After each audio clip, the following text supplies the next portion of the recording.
Hello students, welcome back to our physics class. This is Aman Anis Khan and this is going to be our second video lecture from topic friction. Okay, so last class में हम friction यानी कि घर्षण से related कुछ important concepts already discuss कर चुके हैं। हमने स्टैटिक फ्रिक्शन और काइनेटिक फ्रिक्शन को डिटेल में वहाँ डिस्कस किया था।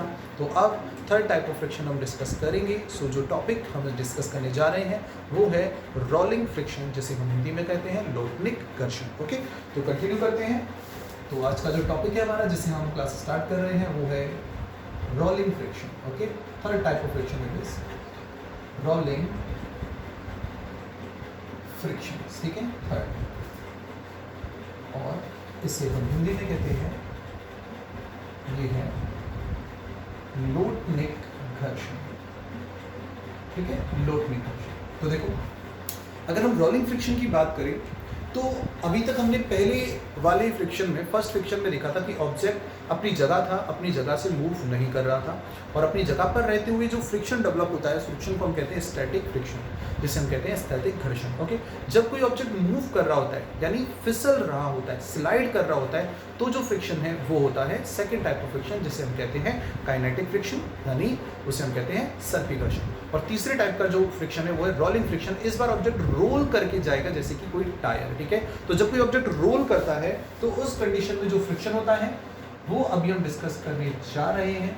तो इस तरीके से यहाँ ये ऑब्जेक्ट रोल करेगा किसी एक सरफेस के ऊपर, यहाँ एक डेंट होता है, बम्प होता है हल्का सा, इमेजिन करते हैं हम उसे, और उसके अकॉर्डिंग ऑब्जेक्ट को इस बम्प को चढ़ना होता है, यहाँ इसके ऊपर जाना होता है, जिस वजह से ये फ्रिक्शन जो है इसका हम एक्सप्लेनेशन देते हैं कि ये इस वजह से प्रोड्यूस होता है। ओके, तो यहाँ पॉइंट ऑफ कॉन्टेक्ट रहता है, इस तरह से ये रोल करेगा। जब रोल करता है तो रोलिंग फ्रिक्शन जो है एफ आर, हम जानते हैं हर फ्रिक्शन जो है वो आर के, और आर है यहाँ रिएक्शन फोर्स, कॉन्टैक्ट सरफेस के ऊपर जो रिएक्शन फोर्स है उसके प्रोपोर्शनल होता है। और यहाँ पर ये जो रोलिंग फ्रिक्शन है एफ आर, इक्वल में चेंज करेंगे तो कांस्टेंट आएगा म्यू आर इंटू आर। तो इस तरीके से ये फॉर्मूला है या डिफाइन होता है। सो ये हो गया फॉर्मूला हमारे पास, F R is equal to mu R. R ये रोलिंग फ्रिक्शन को रिप्रेजेंट करता है। तो अभी तीनों फॉर्मूले हमारे सामने हैं। हमने देखा हर टाइप का फ्रिक्शन जो है आर के ऊपर डिपेंड करता है।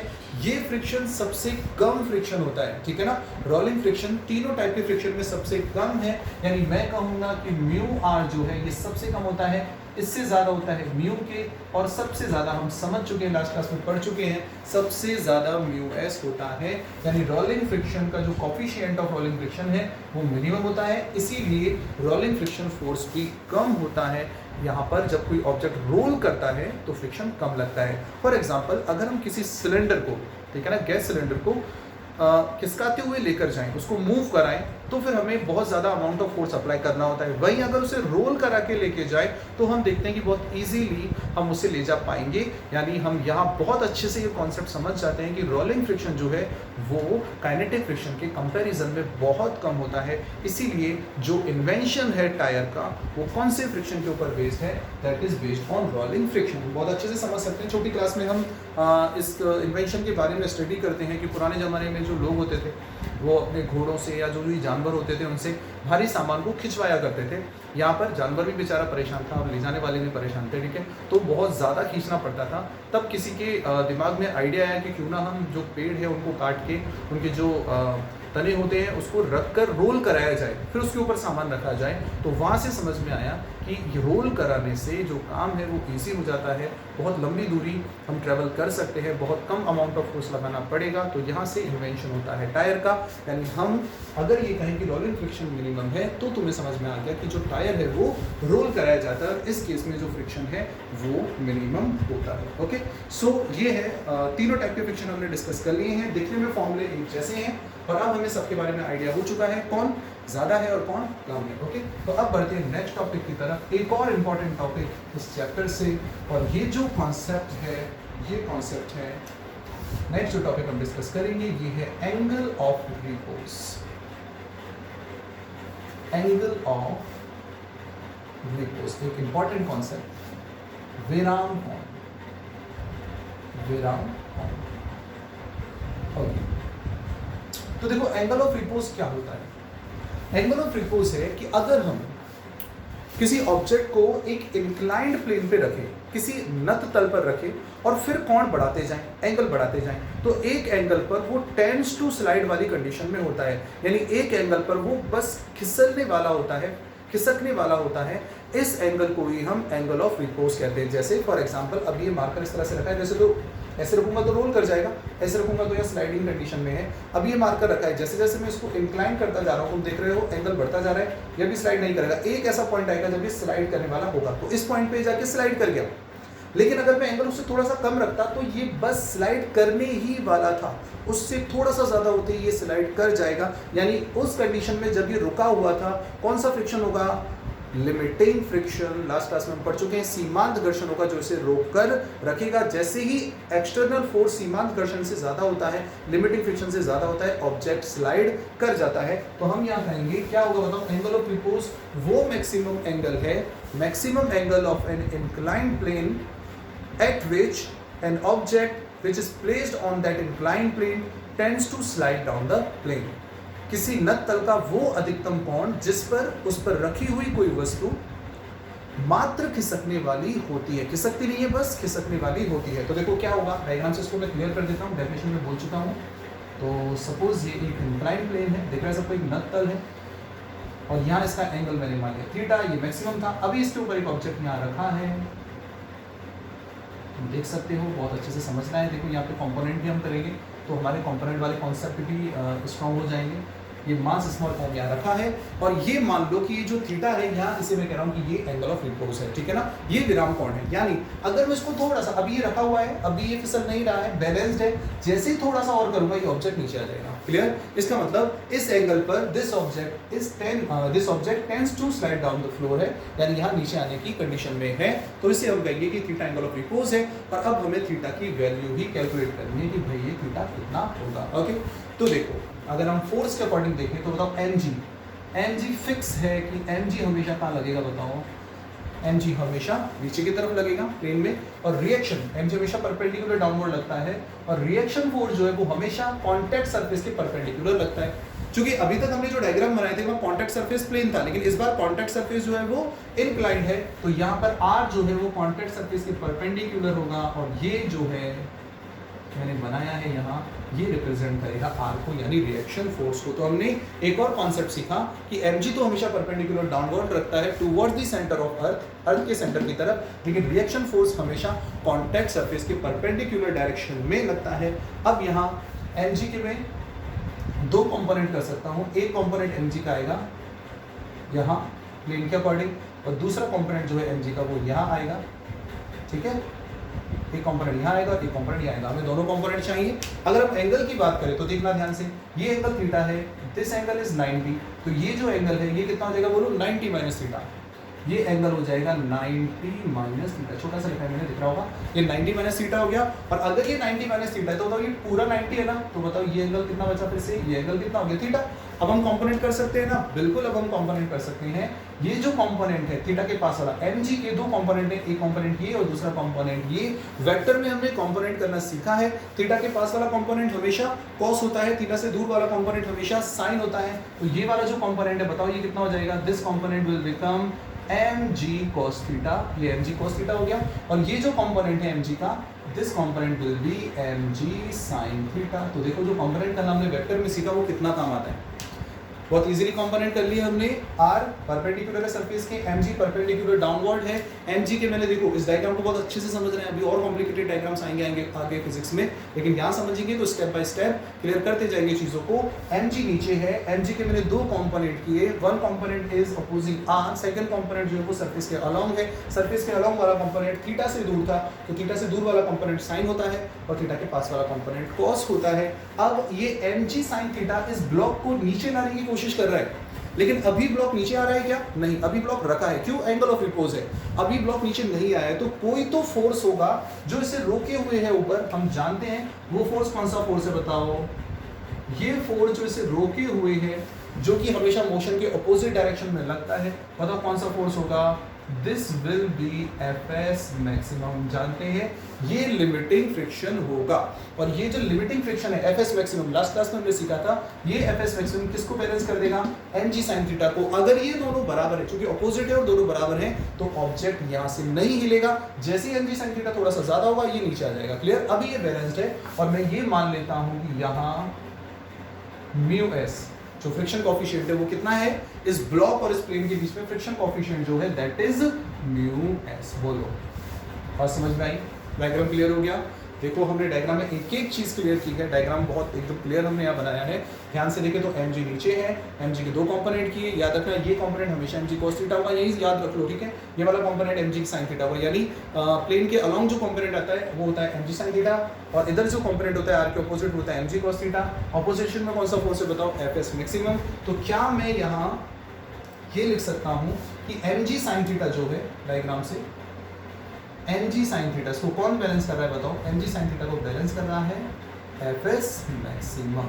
ओके, तो अब नेक्स्ट स्टेप में क्या मिलेगा बताओ? यहाँ से mg sin theta is equal to fs maximum कितना होता है? Mu s into r. Formula हम सीख चुके हैं, लिमिटिंग फ्रिक्शन का फॉर्मूला ये होगा mg sin theta is equal to mu s. बताओ r कितना है?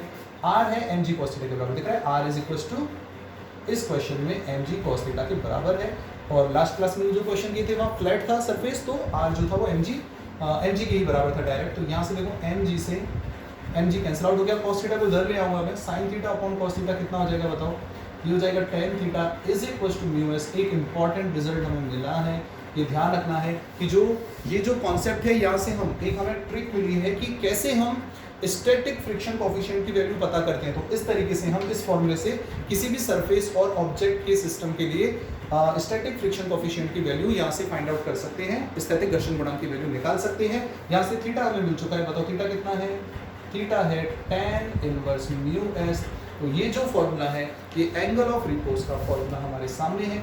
इस फॉर्मूले को यूज में रखते हुए, दोनों ही इंपॉर्टेंट है, दोनों ही फॉर्मूले इंपॉर्टेंट है, इन फॉर्मूले को यूज में लेते हुए हम थीटा और म्यू एस को आपस में रिलेट कर सकते हैं। जैसा न्यूमेरिकल एग्जाम में पूछा जाएगा उसी के अकॉर्डिंग हम बिहेव करेंगे। क्लियर? सो ये था कॉन्सेप्ट एंगल ऑफ रिपोज का, डेफिनेशन में बता चुका हूं।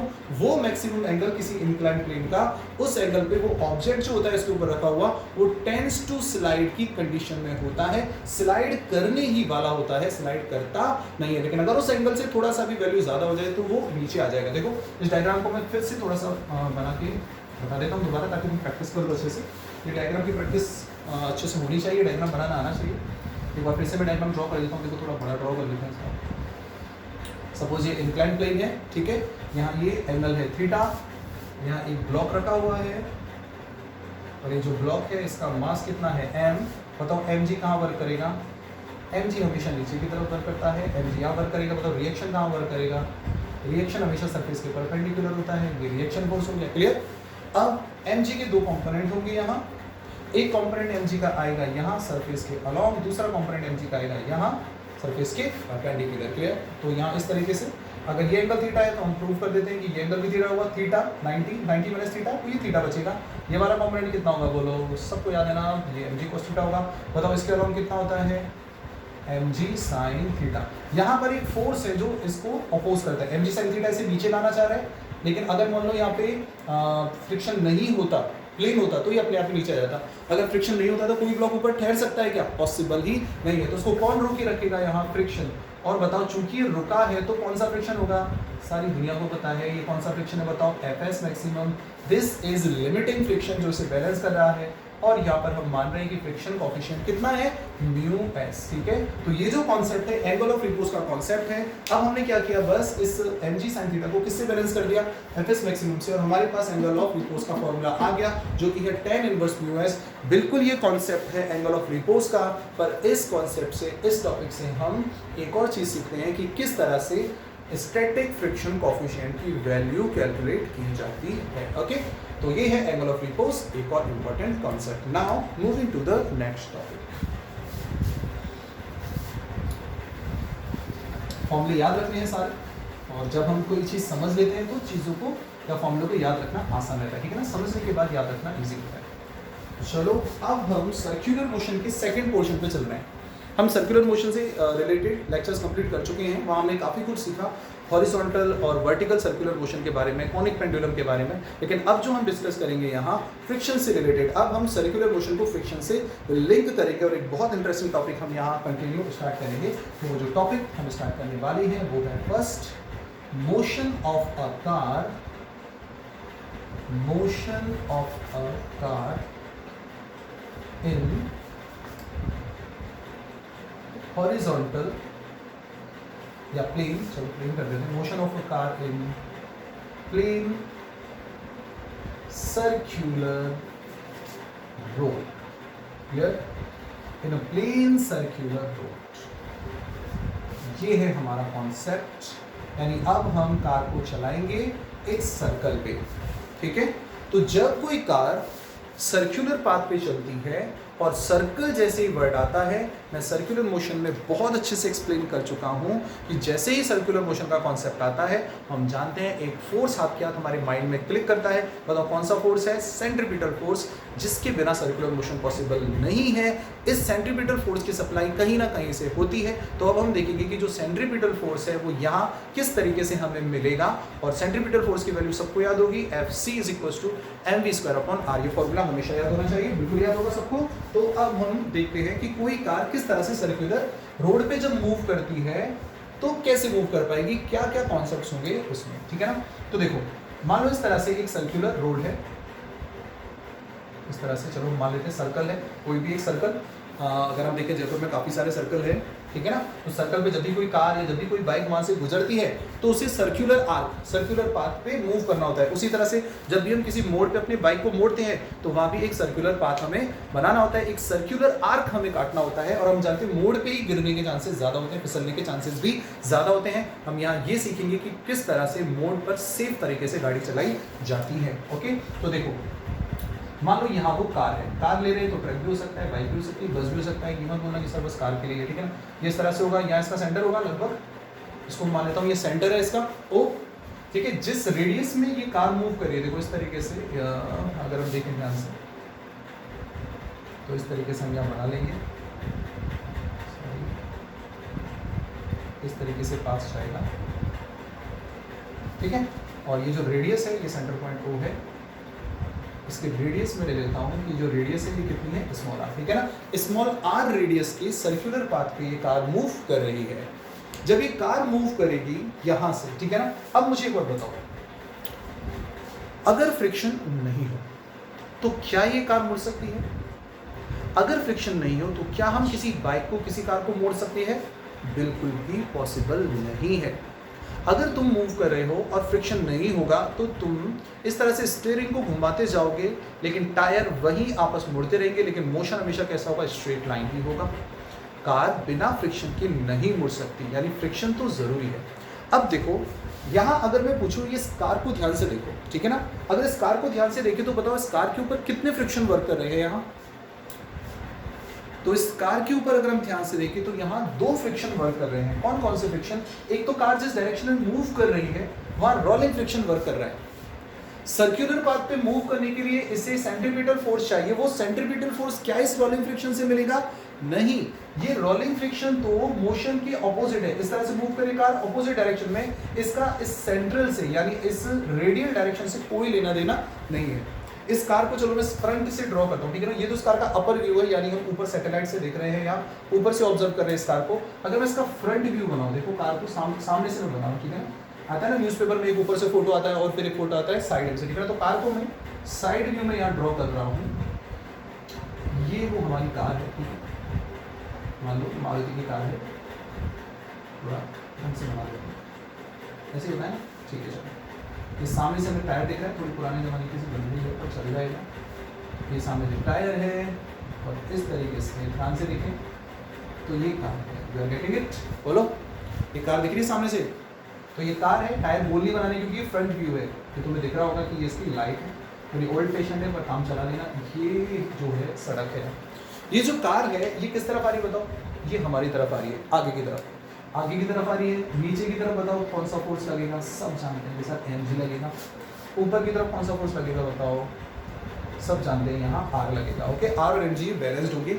अब ये कार सर्कुलर पाथ पे मूव करे, ठीक है ना, ये कार जो है ऐसे मूव करेगी, यूज आएगी और इस तरह से सर्कल पे चली जाएगी, ऐसे आएगी और ऐसे चली जाएगी, ठीक है ना, या फिर मान लो इस तरह से आएगी और ऐसे चली जाएगी, सर्कुलर पाथ पे यूं आके यूं मुड़ रही है। अब अगर हम ये देखें यहाँ पर ये जो कार है, अगर फ्रिक्शन नहीं होता तो कार कहाँ चली जाएगी, बाहर। अगर मान लो स्पीड बहुत ज़्यादा होगी, बहुत तेज स्पीड होगी, तो कार के कहाँ पे स्लाइड होने के चांसेस होंगे, बाहर या अंदर। ऑब्वियस है कि बाहर की तरफ स्लाइड होने के चांसेस होंगे, यानी ये कार जो है वो इस तरह से बाहर की तरफ स्लाइड होना चाहिए, ठीक है ना। अगर मैं कार का कॉन्टेक्ट इस तरह से मानूं तो बहुत तेज स्पीड में कार बाहर की तरफ स्लाइड होना चाहेगी, यानी एक फ्रिक्शन है जिसने कार को रोक के रखा है अंदर की तरफ। चूंकि कार के टायर एक तो मोशन के डायरेक्शन में रोल कर रहे हैं, तो मोशन के ऑपोजिट डायरेक्शन में, इस डायरेक्शन में, अगर ये कार ऐसे जा रही है, मान लेते कार ऐसे जा रही है, तो इसके ऑपोजिट डायरेक्शन में तो है रोलिंग फ्रिक्शन, जिसका सेंट्रीपिटल फोर्स की दुनिया में कोई रोल नहीं है। एक फ्रिक्शन कार को बाहर स्लाइड होने से रोक रहा है, कार भी बाहर स्लाइड नहीं हुई है, ये है स्टैटिक फ्रिक्शन। बहुत इंपॉर्टेंट कॉन्सेप्ट है, याद रखना। स्टैटिक फ्रिक्शन फोर्स वो फ्रिक्शन फोर्स है जो इस कार के मूवमेंट के लिए इसे सेंट्रीपिटल फोर्स अवेलेबल कराता है। यहाँ समझना इंपॉर्टेंट है। हमें लग रहा है कार मूव कर रही है, तो फिर स्टैटिक फ्रिक्शन का कॉन्सेप्ट कैसे आ गया।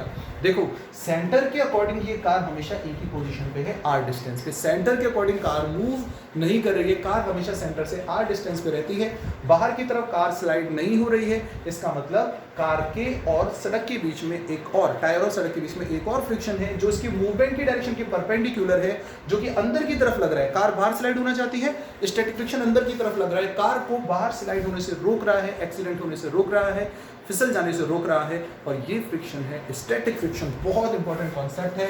यानी कि यहाँ जो सेंट्रीपिटल फोर्स है, इतने सारे डिस्कशन के बाद जो सेंट्रीपिटल फोर्स है, यहाँ सेंट्रीपिटल फोर्स बताओ किससे मिलेगा। बहुत इंपॉर्टेंट है ये सीखना कि ये हमें स्टैटिक फ्रिक्शन से मिलता है। इन शॉर्ट अगर मैं समझाऊं तो यहाँ कार के टायर और सड़क के बीच में दो फ्रिक्शन है।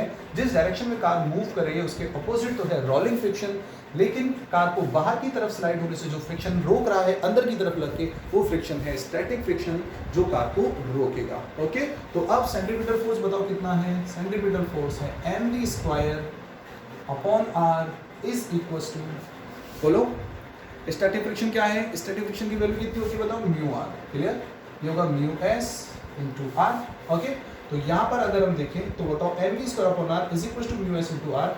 अगर मैं देखूं कार की स्पीड मैक्सिमम हो जाए mv मैक्स स्क्वायर, तो फ्रिक्शन भी मैक्सिमम हो जाएगा। इसलिए मैंने स्टैटिक फ्रिक्शन को कौन से कॉन्सेप्ट में लिया है बताओ, लिमिटिंग फ्रिक्शन में। You are getting it. यहाँ पे स्टैटिक फ्रिक्शन की कौन सी कंडीशन में हम ले रहे हैं बताओ, उसको लिमिटिंग फ्रिक्शन। क्योंकि मैं ये मान के चल रहा हूँ, हम ये कैलकुलेट करना चाह रहे हैं कि मैक्सिमम सेफ स्पीड कितनी है। क्लियर, तो मैंने यहाँ सेंट्रीपिटल फोर्स को मैक्सिमम लिया mv maximum square upon r, और यहाँ पर हमने फ्रिक्शन को भी, स्टैटिक फ्रिक्शन को भी मैक्सिमम लिया है। And we know the maximum value of static friction. जो स्थैतिक घर्षण है उसकी अधिकतम वैल्यू जो होती है वो क्या होती है बताओ, वो होती है कितनी, mu S R, limiting friction के बराबर। ठीक है, और ये अगर हम इस तरह से देखें तो यहाँ ये हो जाएगा m, इसकी अधिकतम चाल कितनी होगी, मैक्सिमम स्पीड कितनी होगी, v square upon r is equal to mu s. बताओ r कितना हो जाएगा, सब जानते हैं, दिख रहा है सब डायग्राम उधर, उस डायग्राम में r इज इक्वल टू कितना है बोलो, एम जी। m से m कैंसिल आउट हुआ, r इधर चला जाएगा, यहाँ से हमें फॉर्मूला मिल गया। बताओ v मैक्सिमम कितना होता है, स्क्वायर करूंगा तो म्यू आर जी, और यहाँ लग जाएगा अंडर द रूट ऑफ, ये हो जाएगा under the root of mu s into r into g. This is the formula of maximum velocity of car on a circular track. ठीक है, तो ये वृत्तीय सड़क पर जो कॉन्सेप्ट है हमारा, हिंदी में लिखे तो ये है वृत्तीय सड़क पर कार की चाल या कार की गति। ठीक है, तो ये कार की अधिकतम चाल है। इससे ज्यादा अगर बाइक या कार की स्पीड हुई तो वो सर्कुलर पाथ पे नहीं रह पाएगी, बाहर की तरफ स्लाइड हो जाएगी। ठीक उसी तरह से अगर हम बाइक को मोड़ कर रहे हैं, कहीं मोड़ रहे हैं सर्कुलर पाथ पे, तो इसके अकॉर्डिंग हमें देखना होगा। तो इस तरीके से हम देख सकते हैं कि उसकी मैक्सिमम सेफ स्पीड कितनी होगी। एक इंपॉर्टेंट फॉर्मूला हमारे सामने है, v s is equal to mu S r जी। ये है उसकी मैक्सिमम सेफ वेलोसिटी, यानी इससे कम पे ही चलाना है, इससे ज़्यादा पे चलाएंगे तो वो स्लाइड कर जाएगा। न्यूमेरिकल्स देखेंगे हम इसमें, ठीक है ना, नेक्स्ट क्लास में इससे रिलेटेड कुछ न्यूमेरिकल्स करेंगे।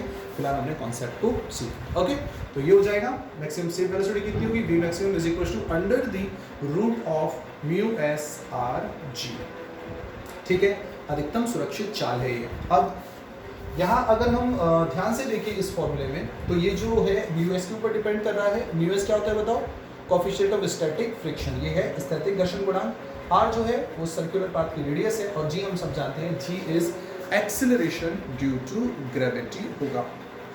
तो नेक्स्ट टाइम अगर हम किसी सर्कल पर कार या बाइक लेके जा रहे हैं, मान लो हम जा रहे हो, सामने सर्कल आने वाला है, तो साइड में रोकना है गाड़ी को, कार को या बाइक को, और जल्दी से कॉपी पेन निकाल के under the root of mu S r जी से सॉल्व कर लेना है।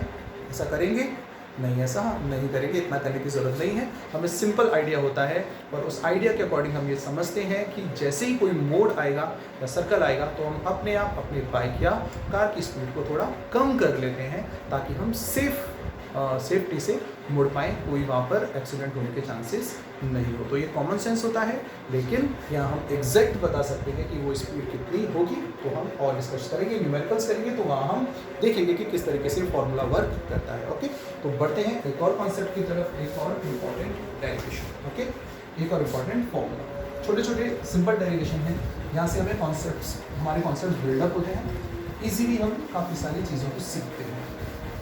तो ये तो हुआ किसके लिए, प्लेन सर्कुलर रोड के लिए। अगर प्लेन सर्कुलर रोड की जगह हम देखते हैं कि इस तरह के जो स्लाइड एक्सीडेंट होने के चांसेस जो होते हैं वो पहाड़ी वाली जो इलाके होते हैं वहाँ पर ज़्यादा होते हैं, ठीक है ना, क्योंकि वहाँ पर एकदम जोर से टर्न होते हैं, सर्कुलर जो शार्प टर्न होते हैं, और शार्प टर्न के चांसेस में किसी कार के या बाइक के स्लिप होने के चांसेस ज़्यादा होते हैं। यानी पहाड़ी जो इलाके होते हैं वहाँ पर इस कॉन्सेप्ट में एक्सीडेंट होने के चांसेस ज़्यादा होते हैं। तो हम हिल स्टेशंस पे ये देखते हैं कि वहाँ पर जो रोड होती है उसको बाहर से थोड़ा सा उठा दिया जाता है, एक एंगल से रोड को उठा दिया जाता है, और उस एंगल से जब हम रोड को उठा देंगे, बाहर की तरफ से थोड़ा उठा देंगे, तो उस केस में इस तरह के रोड को बोलते हैं बैंक रोड, यानी इस तरह की सड़क को बोलते हैं करवट वाली सड़क। अब हम ये देखेंगे कि यहाँ इस सड़क का क्या रोल होता है। ओके, तो अभी हम देख रहे हैं मोशन ऑफ कार। देखना एक और इंटरेस्टिंग टॉपिक, इस बार जो कार है वो सर्कुलर पाथ पे तो है, लेकिन रोड जो है वो प्लेन नहीं है, इस बार कैसा है, बैंक्ड रोड है। तो ये है motion of car on banked road. Clear, motion of car on banked road, यानी करवट वाली सड़क पर, करवट वाली सड़क पर कार की गति, ठीक है। और इसमें अभी हम पहला कॉन्सेप्ट समझेंगे, सबसे पहला, और इस पहले कॉन्सेप्ट में हम पढ़ेंगे विदाउट फ्रिक्शन, ठीक है, ये होगा विदाउट फ्रिक्शन। तो विदाउट फ्रिक्शन देखो किस तरीके से वर्क करेगा ये। तो अब हम ध्यान से देखो इस डायग्राम को समझना। ये मान लो इस तरह से एक सड़क है, हिल स्टेशन पे हम घूमने आए हैं, और इस सड़क को हमने, इस रोड को हमने एंगल पर उठा रखा है, यानी गवर्नमेंट ने इसको एक एंगल पे, थीटा एंगल पर बाहर की तरफ से उठा रखा है। क्लियर।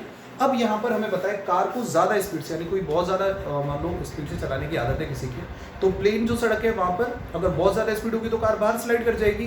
तो इसको उठा देने से क्या होगा, अब अगर कोई खतरों का खिलाड़ी भी होगा, बहुत तेज़ कार भी चलाएगा तो भी उसके बचने के चांसेस होंगे, लेकिन जिसको मरना है यहाँ पे भी और तेज स्पीड से चलाएगा तो वो तो मरेगा, उसको ये करवट वाली सड़क भी नहीं बचा सकती। तो लेकिन फिर भी ये प्लेन रोड से ज़्यादा सेफ है। हम यही प्रूव करेंगे कि क्यों ये प्लेन रोड से ज़्यादा सेफ है। तो यहाँ मैं सबसे पहले एक कार ड्रॉ करता हूँ, ठीक है। तो हम एक कार यहाँ पे ड्रॉ कर रहे हैं, वही थोड़ी सी ओल्ड फैशन है हमारी कार, इस तरीके से। तो यहाँ ये हमारी मारुति वाली कार है 800, ठीक है। ड्राइंग अपनी थोड़ी सी ठीक है, तो आजकल बंद होने जा रही है। तो ये हमारी सीधी सच्ची सी कार है, और ये कार में जो टायर है वो पूरी तरह से गोल नहीं है, सामने की तरफ, यानी तुम्हें ये इमेजिन करना है कि जो कार है वो आगे की तरफ आ रही है, ठीक है ना। ये कार कैसे आ रही है, इस तरह से मूव करती हुई जाएगी। अब बात आती है, बताओ mg फोर्स कहाँ वर्क करेगा। सारी दुनिया को बताएगी सर mg तो हमेशा परपेंडिकुलर डाउनवर्ड वर्क करता है नीचे, दूसरा बताओ यहाँ अगर हम देखें रिएक्शन कहाँ वर्क करेगा, हम जानते हैं रिएक्शन हमेशा जो है सरफेस के परपेंडिकुलर होता है, ये रिएक्शन के लिए डायरेक्शन हो गई। अब देखो यहाँ पर अगर हम देखें ध्यान से R और mg दोनों है, इस कार का जो सर्कुलर मूवमेंट होगा वो ऐसे होगा, यानी इसका जो रेडियस होगा सेंटर यहाँ होगा और इस रेडियस में R रेडियस वाले पाथ पे मूव करेगी।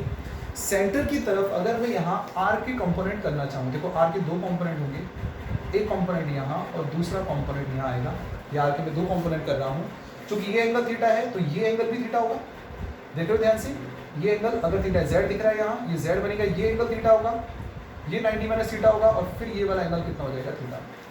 तो वो किस तरह से थीटा पहुंचेंगे हम, ये एंगल थीटा है, यहाँ z बना, ये z बनेगा तो ये अगर थीटा है तो ये भी एंगल कितना होगा, यहाँ मैं बना देता हूँ, ये एंगल भी कितना होगा थीटा। अगर ये एंगल थीटा है तो ये पूरा 90 है, अगर ये थीटा होगा तो ये 90 माइनस थीटा होगा, और अगर ये 90 माइनस थीटा होगा तो ऊपर वाला एंगल वापस से कितना हो जाएगा, थीटा हो जाएगा। थोड़ी सी ज्योमेट्री है, ये देखना है ध्यान से, यानी R के दो कंपोनेंट हो जाएंगे, एक तो कंपोनेंट ये होगा R cos थीटा, क्लियर, और एक कंपोनेंट ये होगा, मतलब ये वाला कंपोनेंट कितना होगा, R sin थीटा। तो मैंने R के दो कंपोनेंट किए हैं, इस थीटा से इस थीटा तक पहुंचना है, थीटा 90 माइनस थीटा, ओके। सो R sin theta, R cos theta, centre की तरफ एक फोर्स आया है R sin थीटा। अब ये विदाउट फ्रिक्शन पढ़ रहे हैं, यानी इस सड़क पे फ्रिक्शन नहीं है, इमेजिन करो फ्रिक्शन नहीं है, फिर भी सेंटर की तरफ एक फोर्स मिला R sin थीटा, और इस फोर्स की वजह से यही फोर्स हमारे लिए काफी है, ये सेंट्रीफ्यूगल फोर्स का काम कर जाएगा।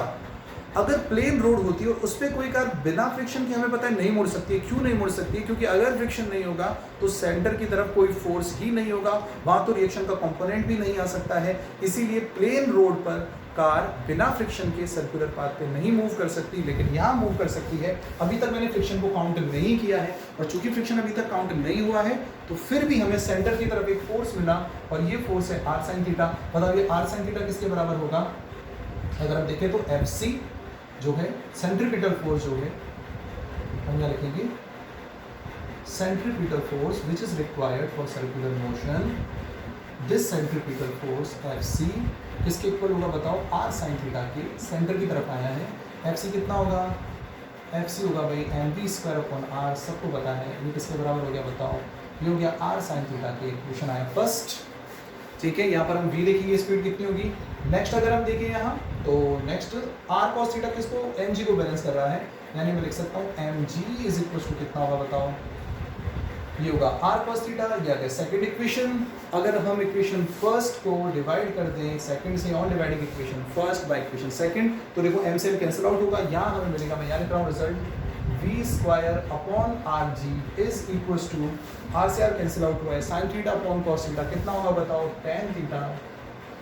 यहाँ से हमें v कितना मिल गया, अंडर द रूट ऑफ, ये rg उधर मल्टीप्लाई हो जाएगा, rg tan theta.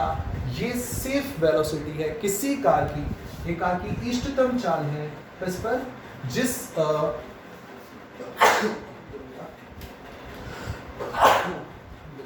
Okay, so this is the speed of car, ये कार की सेफ स्पीड है। और कहाँ सेफ स्पीड है बताओ, ये कार की सेफ स्पीड है एक करवट वाली सड़क पर, जहाँ एंगल कितना है उसका बताओ, थीटा एंगल है, ओके। सो यहाँ ये थीटा एंगल हो गया, इस कंडीशन में v²/rg is equal to tan theta, तो v इज इक्वल टू हो गया under the root of rg tan theta. ये इस कार की इष्टतम चाल है, सेफ स्पीड है, ओनली स्पीड भी कह सकते हैं हम। अगर इससे ज़्यादा स्पीड हुई तो कार बाहर स्लाइड कर जाएगी, इससे कम स्पीड हुई तो कार अंदर स्लाइड हो जाएगी, यानी इतनी स्पीड मेंटेन करना ज़रूरी है। अगर इतनी स्पीड मेंटेन करेंगे तो फ्रिक्शन की ज़रूरत ही नहीं है, बिना फ्रिक्शन के भी कार सर्कुलर पाथ पे मूव कर सकती है, ये हमें ध्यान रखना है। इसमें इंपॉर्टेंट कॉन्सेप्ट क्या है, देखो अगर फ्रिक्शन के बिना इतनी स्पीड पॉसिबल है, तो अगर फ्रिक्शन होगा तो जो स्पीड यहाँ पॉसिबल होगी वो under root mu are g जो प्लेन रोड पे आई है उससे भी ज़्यादा होगी। इसीलिए किसी सड़क को एक एंगल पर मोड़ दिया जाता है ताकि कोई car under root mu R G से भी ज़्यादा स्पीड पे अगर आए तो भी वहाँ सेफ रह सके, वो भी कॉन्सेप्ट हम यहाँ सीख लेंगे, ओके। सो यहाँ हो गया v is equal to under the root of r g tan theta. यहाँ एक और फॉर्मूला है, ये तो वही कॉन्सेप्ट कंप्लीट समझ में आ गया होगा, ठीक है। तो हमने ये देखा कि अगर फ्रिक्शन नहीं हो तो भी कार मूव कर सकती है और उसकी सेफ स्पीड है हमारे सामने। यहाँ एक और फार्मूला हमें मिलता है इस स्टेप से, तो इस स्टेप को अगर मैं यहाँ लूँ तो यहाँ एक फार्मूला हमें मिलेगा, theta is equal to tan inverse V square upon R जी, ठीक है। Theta is equal to tan inverse V square upon R जी। ये भी एक इंपॉर्टेंट फॉर्मूला है। और ये फॉर्मूला क्या रिप्रेजेंट कर रहा है? ये फॉर्मूला रिप्रेजेंट कर रहा है कि अगर कोई कार प्लेन सर्कुलर रोड पे मूव कर रही है और उससे एक सिंपल पेंडुलम लटका है, तो कार जब टर्न करेगी, मोड़ लेगी, तो उस केस में वो वर्टिकल डायरेक्शन से कितने एंगल पे उड़ जाएगा? तो वो एंगल कितना है? tan theta is equal to V square upon R G. देखो उसको मैं शॉर्ट में एक्सप्लेन कर देता हूँ। हम क्या डिस्कस कर रहे हैं यहाँ कि अगर car circular plane circular path पे कोई कार मूव कर रही है, तो उस कार के छत से लटका हुआ पेंडुलम एक फोर्स से साइड में आ जाएगा, ठीक है ना। एक एंगल से, वर्टिकल से एक एंगल बनाता हुआ साइड में आ जाएगा। और हमने मान लिया कि वर्टिकल डायरेक्शन से एंगल कितना था? थीटा एंगल बना रहा है, होगा ना। हमने कार की छत से एक पेंडुलम को लटका के रखा है, एक रस्सी से एक स्टोन को लटका के रखा है। जैसी कार मुड़ेगी वो स्टोन एक एंगल से उठ जाएगा। कितने एंगल से उठेगा? देखो यहाँ ये आया, बताओ नीचे कितना फोर्स होगा? mg। क्लियर? यहाँ कौन सा फोर्स इसको लेके जा रहा है बोलो? यहाँ इसको लेके जाएगा कौन सा force? mv square upon R, ठीक है। ये बाहर की तरफ लगा है। और यहाँ बताओ कौन सा फोर्स वर्क कर रहा है? यहाँ वर्क कर रहा है फोर्स कौन सा? टेंशन, ठीक है, T। अब अगर हम यहाँ इसकी कंपोनेंट करें टेंशन की, तो बताओ ऊपर की तरफ ये भी एंगल थीटा हो जाएगा, ये होगा T cos थीटा, और बोलो ये कितना होगा? This will be T sin theta. Clear? T cos theta और T sin थीटा, ये हुआ। नेक्स्ट स्टेप में अगर हम यहाँ देखें तो बताओ T sin थीटा कितना है? साफ साफ दिख रहा है सबको डायग्राम में, it is mv square upon R. बताओ T cos थीटा कितना है? It is mg। जब मैं डिवाइड करूंगा, फर्स्ट लेता हूँ उसको सेकंड में लेते हैं, बताओ कितना होगा? tan theta is equal to V square upon R G. तो बताओ थीटा कितना आ गया? वही आंसर आया है नहीं? थीटा कितना हो जाएगा बोलो यहाँ से? थीटा इज इक्वल टू, यही रिजल्ट आ गया, theta is equal to tan inverse V square upon R G. तो ये फॉर्मूला याद रखना है। एक एक्स्ट्रा कॉन्सेप्ट मैंने यहाँ तुम्हें बताया है, ठीक है ना। एक्स्ट्रा कॉन्सेप्ट है, क्या कॉन्सेप्ट है कि अगर कोई कार किसी सर्कुलर मोड पे मुड़ रही है, सर्कुलर ट्रैक पे मूव कर रही है, प्लेन सर्कुलर ट्रैक पे, तो वहाँ उसके छत से लटका हुआ पेंडुलम वर्टिकल से कितने एंगल ऊपर उठ जाता है? tan inverse V square upon R G. ऊर्ध्वाधर दिशा से इतने कोण ऊपर वो उठ जाएगा। ओके, तो अभी तक हमने देखा कि प्लेन रोड पर कितनी स्पीड होती है बताओ? सेफ, मैक्सिमम सेफ स्पीड होती है √μ/g, यानी प्लेन रोड पर हमें इससे कम स्पीड पे कार या बाइक को चलाना चाहिए। अगर करवट वाली रोड हो या बैंक्ड रोड हो, तो वहाँ पर हम बिना फ्रिक्शन के भी कार को मोड़ सकते हैं। इस कॉन्सेप्ट का मतलब ये है कि अगर फ्रिक्शन हुआ तो हम और भी ज़्यादा स्पीड से चल पाएंगे। तो एक बार शॉर्ट में ये भी देख लेते हैं, ठीक है ना। बहुत हम डिटेल में जा रहे हैं कॉन्सेप्ट में, तो एक बार ये भी देख लेते हैं कि अगर फ्रिक्शन हुआ तो फिर क्या होगा, ठीक है। देखो ये डायग्राम सबने सीख लिया, इसी डायग्राम में थोड़ा बहुत चेंज और हो जाएगा, बस ज़्यादा कुछ नहीं है। देखो किस तरीके से, तो मैं फिर से ड्रॉ कर रहा हूँ एक बढ़िया डायग्राम, लेकिन इस बार हम बात करेंगे सेकंड कॉन्सेप्ट की, करवट वाली सड़क में। इस बार हम डिस्कस करेंगे विद फ्रिक्शन, यानी भाई इस बार तो हमें फ्रिक्शन को काउंट करना है, इस बार फ्रिक्शन को लेना है। तो देखो विद फ्रिक्शन क्या होगा, डायग्राम बहुत अच्छे से समझना है। इस तरह से मैंने एक ये सड़क बनाई है, और इस सड़क को हमने बनाया है, ये करवट वाली सड़क है, ठीक है ना। ये बैंक्ड रोड है। इस बैंक्ड रोड को कितने एंगल से ऊपर उठाया गया है? इस रोड को थीटा एंगल से ऊपर उठाया गया है, ठीक है ना। यहाँ पर जैसे हम देखते हैं कार को थोड़ा बेटर बना दें ताकि वो सामने की तरफ आ रही है, नीचे नहीं उतरी है, ढलान नहीं है, ये करवट वाली सड़क है, ठीक है। यहाँ वही हम कार लेंगे, ये कार मूव कर रही है, यहाँ हमारी फेवरेट कंपनी की कार है, सब जानते हैं, हमारे इंडिया में मारुति चलती है। यहाँ पर और यहाँ पर थोड़ा सा इसको डिज़ाइन दिया, थोड़ा सा ओल्ड डिज़ाइन दिया है, आजकल चलती है विंटेज कार, ऐसे ही मान लो, ठीक है। तो इस तरह से ये कार सामने की तरफ आ रही है, दिख रही सबको। नेक्स्ट बताओ मुझे, नीचे की तरफ कितना फोर्स लगेगा? सारी दुनिया को पता है, सर में mg फोर्स लगेगा। बोलो रिएक्शन कितना होगा? रिएक्शन कितना होगा बोलो? यहाँ आर रिएक्शन होगा, ओके। अब अगर हम यहाँ ध्यान से देखें इस कॉन्सेप्ट में, तो आर mg फोर्स डाउनवर्ड है, आर यहाँ है। अब यहाँ फ्रिक्शन की भी जो भी एंट्री होगी, अगर हम आर की बात करें तो आर के दो कंपोनेंट हो जाएंगे यहाँ, ठीक है। अगर मैं आर के यहाँ पे कंपोनेंट कर रहा हूँ तो देखो एक कंपोनेंट आएगा आर का यहाँ, और एक कंपोनेंट आएगा आर का ऊपर। हम ऑलरेडी डिस्कस कर चुके हैं ये, ठीक है। रिएक्शन के दो कंपोनेंट हमें यहाँ मिल रहे हैं, ये एंगल अगर थीटा है तो दिख रहा है कि ये एंगल भी थीटा होगा, थीटा, ये भी थीटा होगा, ये थीटा होगा तो ये वाला 90 माइनस थीटा होगा, ये थीटा होगा। मैं ऑलरेडी उस डायग्राम में एक्सप्लेन कर चुका हूँ, ठीक है। तो ये वाला कंपोनेंट क्या हो जाएगा, सबको पता है r cos थीटा। ये वाला कंपोनेंट कितना हो जाएगा बताओ, ये हो जाएगा r sin थीटा। ओके, ये तो हुई बात अभी तक। अब फ्रिक्शन भी है, तो अब देखो अगर कार यहाँ मूव कर रही है, ठीक है ना, डायग्राम में ध्यान से देखो, ये कार आगे की तरफ आ रही है और इस कार का रास्ता कैसा होगा, देखो ये सड़क ऐसे जाएगी यूँ, ठीक है ना, मुड़ेगी, सर्कुलर पाथ पे मुड़ेगी। इसी तरह से ये कार भी ऐसे आके यूँ जाएगी, यू, ठीक है ना, सर्कुलर पाथ पे मुड़ेगी। तो ऐसे जाएगी तो सेंटर की तरफ एक फोर्स तो आएगी r sin थीटा, ये किसका काम करेगा, सेंट्रीपिटल फोर्स का। पर अभी फ्रिक्शन भी है ना हमारे पास, तो देखो फ्रिक्शन यहाँ किस तरह से काम करेगा। तो अब अगर ये कार अपनी फुल स्पीड में आ रही है और ड्राइवर जो उसको अभी भी करना ही है, ठीक है, तो बहुत तेज स्पीड में आएगा। बताओ कार अगर बहुत तेज स्पीड में आ रही है तो कार के स्लाइड होने के चांसेस कहाँ होंगे, बाहर या अंदर। ऑब्वियस है कि अगर कार बहुत तेज स्पीड से आएगी तो कार के अभी भी स्लाइड होने के चांसेस होंगे बाहर की तरफ, ठीक है ना। इसको भरना है वो तो अभी भी ऊपर जाके मर जाएगा। गवर्नमेंट बोलेगी कि भाई करवट वाली सड़क भी बना दी, बैंक रोड भी बना दी, अभी भी मर रहे हो तो मरो, ठीक है, क्योंकि ज़्यादा स्टंट दिखाएंगे तो यही होगा। तो इस केस में ये बाहर की तरफ आएगा तो ये बाहर की तरफ स्लाइड करेंगे, यानी बताओ फ्रिक्शन कहाँ करेगा, अंदर की तरफ। यू आर गेटिंग इट, क्योंकि कार बाहर की तरफ स्लाइड होना चाह रही है और फ्रिक्शन उसे बचा रहा है। फ्रिक्शन कहाँ बचाएगा बताओ, चूंकि कार बाहर की तरफ स्लाइड होना चाह रही है, tends to slide outside, then in that case friction will be in inward direction. तो फ्रिक्शन जो होगा, मान लो हम बोल रहे हैं कि कार अपनी मैक्सिमम सेफ स्पीड पे है तो फ्रिक्शन यहाँ वर्क करेगा। You are getting it. तो चूंकि कार को रोक के रखा है, मतलब कौन सा फ्रिक्शन है, एफएस मैक्सिमम। ये एफएस मैक्सिमम यहाँ होगा, ये एंगल हम ऑलरेडी पढ़ चुके हैं, z दिख रहा है, यहाँ थीटा है। इस एफएस मैक्सिमम के दो कंपोनेंट होंगे, एक कंपोनेंट तो आएगा r sin थीटा की डायरेक्शन में ही, इसी डायरेक्शन में ही बना रहा हूँ मैं, देखो ये कंपोनेंट इसके ऊपर ही आ गया। और ये वाला कंपोनेंट कितना होगा बताओ, ये होगा cos fs maximum cos theta. Theta के पास वाला है ना, अब मैं किसके कंपोनेंट कर रहा हूँ, fs मैक्सिमम का। एक कंपोनेंट आएगा fs मैक्सिमम cos थीटा और दूसरा कंपोनेंट आएगा नीचे की तरफ, ये होगा fs मैक्सिमम sin थीटा। हम जानते हैं थीटा से दूर वाला कंपोनेंट कौन सा होता है, साइन होता है, और थीटा के पास वाला कंपोनेंट कॉस होता है। तो देखो कुछ नहीं है, यही डायग्राम था जो पहले सीखा। इसमें एक एक्स्ट्रा फोर्स की एंट्री हुई है, एफएस मैक्सिमम। हमने कॉन्सेप्चुअली सीखा कि ये फोर्स नीचे की तरफ वर्क करेगा, इनसाइड वर्क करेगा, और इस फोर्स के दो कंपोनेंट होंगे, एक r sin थीटा को सपोर्ट कर रहा है और दूसरा mg को सपोर्ट कर रहा है। ये है डायग्राम उस कार का। देखो बढ़िया सा लग रहा है डायग्राम, है ना। हम लेवल वाले डायग्राम बनाना सीख रहे हैं, अब अच्छे से प्रैक्टिस कर लेनी है। इस डायग्राम की वीडियो को पॉज करके बनाना है, एक बार देखकर, एक बार बिना देखे। और अब हम समझेंगे कि यहाँ मैक्सिमम स्पीड कितनी होगी, और ये भी चेक करेंगे कि क्या वो under root mu R G से ज़्यादा है जो हम सोच रहे हैं, वो रिजल्ट है या नहीं। ओके, तो देखो यहाँ इसको सॉल्व करेंगे। अगर हम एम वी स्क्वायर को अपन यहाँ देखें, M V square upon R, तो M V square upon R को सपोर्ट करने के लिए दो फोर्स है यहाँ। कौन कौन से फोर्स है बताओ। अगर मैं M V square upon R को सपोर्ट करूँ तो देखो सेंट्रीपिटल फोर्स, थोड़ा शॉर्ट में सॉल्व कर रहा हूँ मैं। सेंट्रीपिटल फोर्स है ये F C, M V square upon are.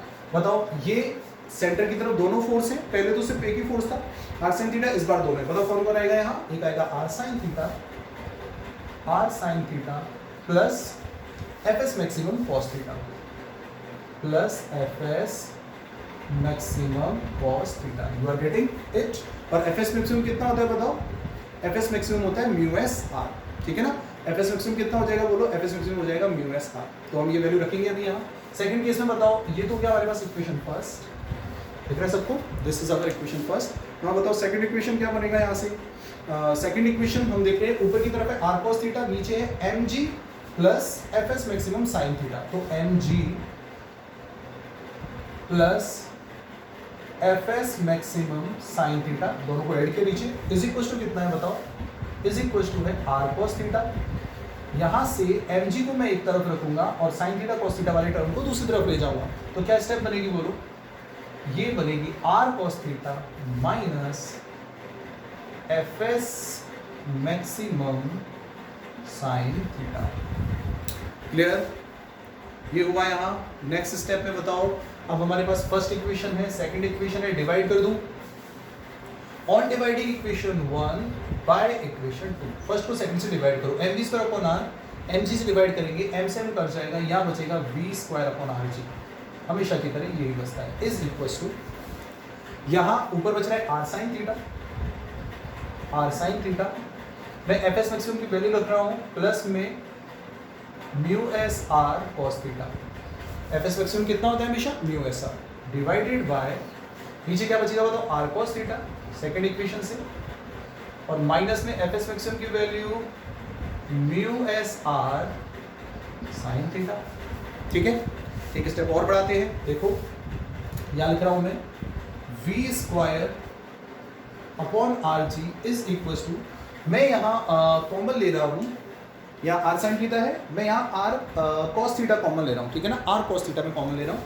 देखना ये जबरदस्ती कॉमन लेना होता है, ऊपर में आर कॉस थीटा कॉमन ले रहा हूँ, तुम लोगों सर कॉमन आ तो नहीं रहा है, आर तो कॉमन आ रहा है, आर आ गया, कॉस थीटा कॉमन लिया, जो चीज कॉमन नहीं आ रही उसको डिवाइड करके रख देते हैं, यहाँ क्या बचेगा बताओ, sign theta upon cos theta tan theta. हमारा इतना लेवल है, हम ये चीज समझ सकते हैं।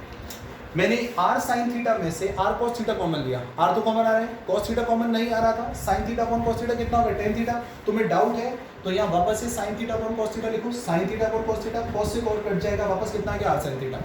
सही है ना, एक स्टेप पीछे जाके देख लो वो स्टेप आ रही है या नहीं, लेकिन हम अभी थोड़े एडवांस है मैथ्स में, तो इतना जो है एक स्टेप कट कर सकते हैं, बहुत ज़्यादा डिटेल में हमें नहीं जाना है, हमें फॉर्मूला लिखना है, कॉन्सेप्ट समझना है, ठीक है ना। देखो तो टेन थीटा आ गया प्लस, यहाँ तो आर कॉस थीटा कॉमन आ ही रहे, बताओ क्या बच गया, म्यू एस अपॉन में नीचे भी मैं आर कॉस थीटा कॉमन ले रहा हूँ।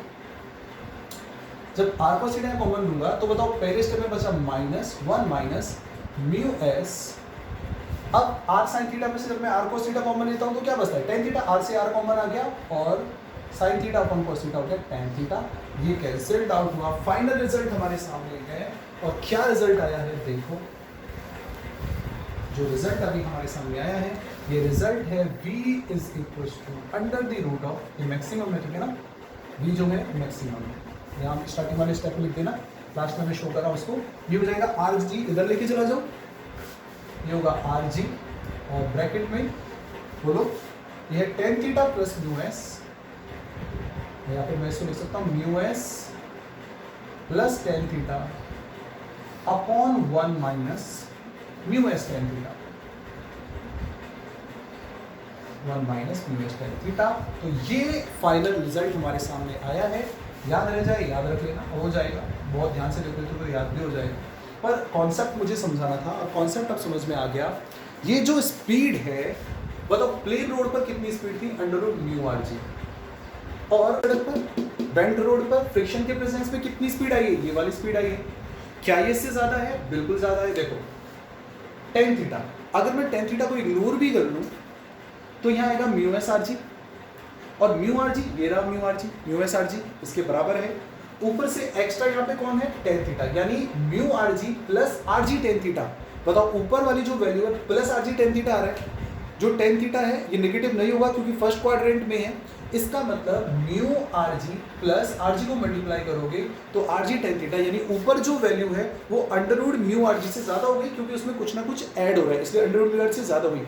सेकंड बात ये है कि अपॉन में जो वैल्यू है ये वैल्यू एक से छोटी है, डिवाइड किससे हो रहा है, one minus mu S tan theta, और जब हम एक से छोटे नंबर से डिवाइड करते हैं तो वैल्यू और बढ़ जाती है, यानी अगर मैं एक को हाफ से डिवाइड करूं तो कितना हो जाएगा, दुगना हो जाएगा, यानी दोनों तरफ फायदा है, ऊपर तो कुछ एक्स्ट्रा मल्टीप्लाई में आ रहा है जो ऐड हो रहा है, और नीचे एक से छोटे नंबर से, एक से छोटी संख्या से हम डिवाइड कर रहे हैं, तो ओवरऑल वीमैक्स जो है इस वाले वीमैक्स से ज़्यादा ही होगा। तो यहाँ हमें ये पता चला कि अगर जो सड़क है वो करवट वाली सड़क होगी तो वहाँ कार को हम और भी तेज स्पीड से चला सकते हैं, और उस केस में कार जो है वो सेफ रहेगी, क्लियर। लेकिन अगर इससे ज़्यादा स्पीड हुई तो अब तो कार बाहर स्लाइड करेगी ही, जिसको मरना है उसे कोई नहीं बचा सकता। ओके, तो ये था एक इंटरेस्टिंग वीडियो लेक्चर, सारे कॉन्सेप्ट्स हमने यहाँ देखे, फ्रिक्शन से लेकर हम सर्कुलर मोशन को लेकर आ गए, और सर्कुलर मोशन के जो रिमेनिंग कॉन्सेप्ट्स थे जो कि फ्रिक्शन के बिना नहीं समझे जा सकते थे,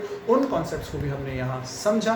तो आई थिंक जो भी कॉन्सेप्ट्स होंगे वो सब समझ में आए होंगे, अच्छे से इनको स्टडी करना है, कॉन्सेप्ट्स को नोट करना है, रिवाइज करना है। अगर कोई डाउट हो तो I am always there on WhatsApp, और तुम मुझे कमेंट सेक्शन में भी कॉन्टैक्ट कर सकते हो, ठीक है। So that's it for today's video lecture, now see you in next class, till then take care, good bye.